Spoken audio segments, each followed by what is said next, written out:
I don't know, don't know. 3-2 Imbriqué, le podcast qui vous met en lumière. Je m'appelle Océane, je suis coach de vie. Quand vous rejoignez mon univers, on parle d'état d'esprit positif, des pensées, des émotions, comment redevenir ou devenir créateur de sa vie, ne plus subir sa vie, mais bien choisir. Parce qu'effectivement, il y a des choses que tu n'as pas forcément choisies quand tu étais enfant et tu as pu créer des blessures émotionnelles, des blessures d'enfance comme je les appelle. Sauf que tout cela n'est pas une fatalité.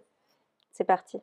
Est-ce que tu as eu la blessure d'abandon quand tu étais enfant qui t'amène aujourd'hui à ressentir une sorte de dépendance affective dans tes relations? Alors essentiellement amoureuses, mais ça peut être aussi dans tes relations amicales, dans tes relations familiales, où tu vas avoir tendance à te sentir dépendant de l'amour que tu vas recevoir, des attentions que tu vas recevoir, des mots que tu vas entendre vis-à-vis de toi et de ce qu'on pense de toi. Et tu vas avoir besoin de te nourrir de cet extérieur et de tout ce que tu vas entendre. Et quand c'est positif pour toi, bah, tu vas te sentir bien. Et quand tu as l'impression que c'est négatif pour toi, tu vas te sentir très mal. Et tu reposes vraiment tout ton bonheur et ton... Excuse-moi, j'entends Django miauler. Tout ton bonheur intérieur, tu vas le reposer en fait vraiment sur l'extérieur et sur ce qui va en être de comportement, etc. Donc, si tu en es là, première étape, souviens-toi, c'est toujours la prise de conscience. Tu as conscience de ton fonctionnement, tu as conscience de tes blessures, tu as conscience effectivement que tu as cette blessure qui s'est formée quand tu étais enfant et que tu n'as pas encore réglée, qui t'amène aujourd'hui à vivre cette fameuse dépendance affective vis-à-vis de l'autre. La question c'est comment sortir de là. La question c'est comment sortir de ça parce que tu le vois bien, ce n'est pas bon pour toi et ce n'est pas bon pour les personnes qui sont aussi dans ton univers parce qu'on attire des personnes qui vont appuyer généralement là-dessus et quand tu n'attires pas des personnes qui vont appuyer sur cette dépendance, ben ça peut avoir tendance à faire fuir justement des personnes qui n'ont pas apporté tout le poids de tes blessures, d'avoir à te rassurer, en fait te réassurer constamment sur, sur des blessures que toi-même tu n'as pas pris en charge, que tu n'as pas pris le temps de régler et qui t'amène aujourd'hui à vouloir que ça repose uniquement sur l'extérieur. Donc première étape, c'est toujours vraiment ok, je prends conscience que j'ai effectivement cette blessure qui m'amène à être trop dans l'attente en fait de comment l'autre devrait se comporter, de comment l'autre devrait être avec moi pour que je puisse enfin me sentir aimée, pour que je puisse être rassurée dans cette relation. Donc vraiment prends conscience de ça sans te juger. C'est vraiment important parce que je sais qu'on peut être très très très dur envers soi-même et le tout c'est juste de se dire ok, je prends conscience de ce qu'il en est. La deuxième étape, tu la connais aussi, c'est toujours la mise en action. C'est ce que je partage tout le temps à mes élèves parce qu'en fait la théorie c'est cool mais ce qui importe c'est de se mettre en action pour que les choses puissent se transformer. Et la mise en action c'est quoi? C'est-à-dire que toutes les attentions que tu attends de l'extérieur, tous les mots que tu attends de l'extérieur, tout ce que tu aimerais qu'on fasse pour toi, en fait, pour te prouver l'amour que l'on peut avoir pour toi, et ben, c'est de commencer à le faire par toi-même. Et là, tu vas me dire, ouais, bah, Océane, t'es bien mignonne, mais ça sera pas pareil. Et ben, je te propose d'essayer. Je te propose d'essayer ce que tu n'as jamais fait et ce que tu aimerais que l'on fasse pour toi. Ce que tu aimerais recevoir, en fait, commence par le faire pour et par toi-même. C'est-à-dire que l'amour de soi, ça commence par là. Ça commence à être dans j'écoute mes besoins, j'écoute mes désirs, j'écoute les attentes que j'ai et je commence à y répondre par moi-même en fait, sans attendre un événement extérieur, sans attendre une personne qui va venir me nourrir de ça. Vraiment, moi je vois ça comme la dépendance affective. J'avais donné cette image dans une de mes masterclass, je crois. Je la vois vraiment comme, tu vois, les oisillons qui sont dans le nid en fait des parents. Ils attendent que les oiseaux, enfin que leurs parents oiseaux s'envolent pour aller leur chercher de quoi se nourrir, parce qu'ils n'ont pas encore leurs ailes pour s'envoler et aller chercher leur nourriture. Et en fait, toi, c'est comme si tu te comportais, si tu as cette blessure, comme un oisillon, sauf que tu n'es plus un oisillon.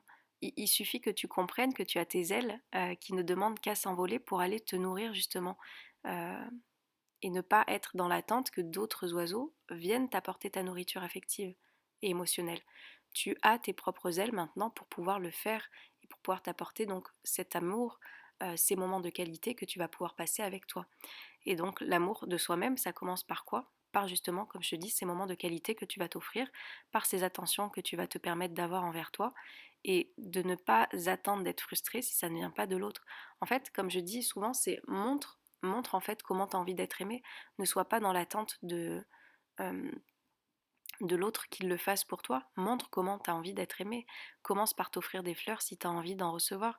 Commence par te préparer un repas de qualité ou une livraison si tu aimes te faire livrer, ou d'aller dans ton restaurant préféré et puis de te préparer la petite table le soir avec ta petite série, ton petit film, tes petites bougies. Enfin, commence à te mettre en fait dans un environnement, dans ces moments de qualité que tu vas t'offrir.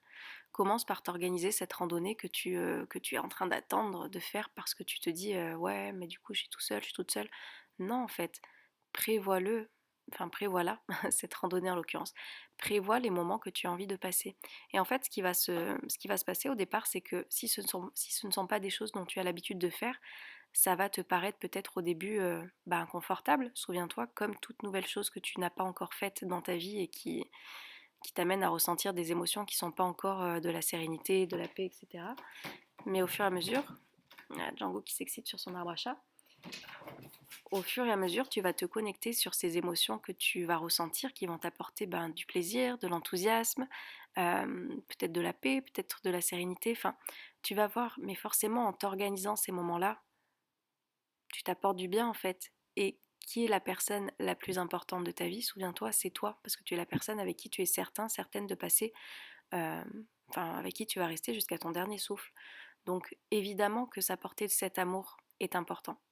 Attention, ça ne veut pas dire que dans nos relations, on ne peut pas avoir des besoins, des désirs et des attentes. Mais ça, c'est un autre sujet dont on parlera si ça t'intéresse.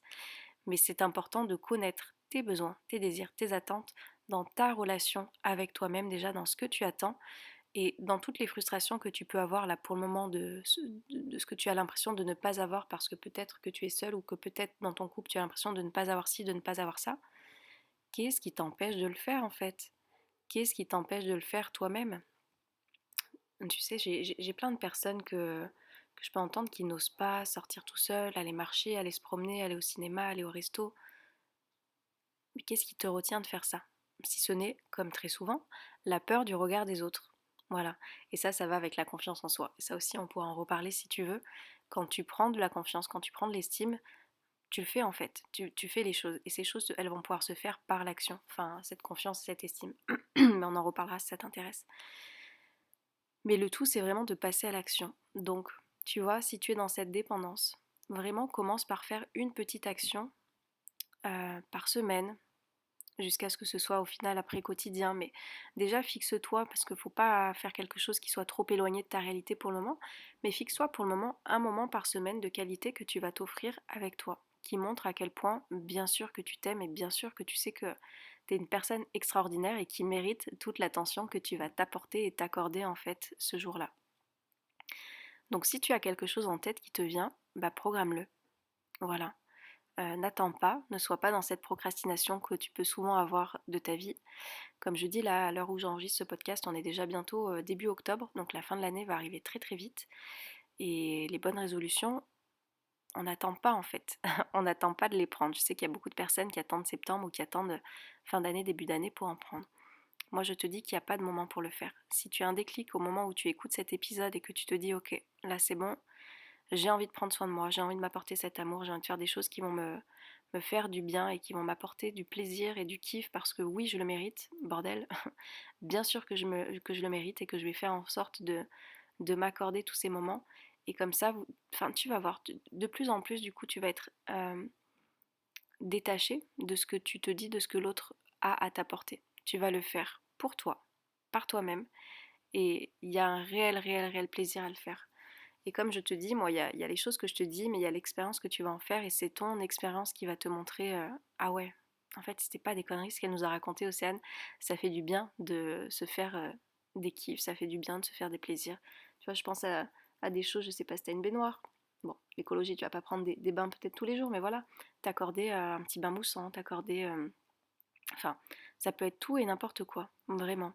À partir du moment où ça te met dans des énergies de plaisir et de joie, c'est tout ce qui compte. C'est la seule chose qui compte pour réussir à caler ces moments d'amour avec toi-même.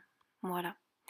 J'espère que cet épisode t'aura plu, va te parler et va te permettre de te programmer ce moment avec toi où tu vas kiffer. Je suis sûre et tu vas voir après ça va être de plus en plus naturel et automatique et tu ne pourras plus te passer de ces moments et de ces rendez-vous que tu viens te fixer avec toi-même.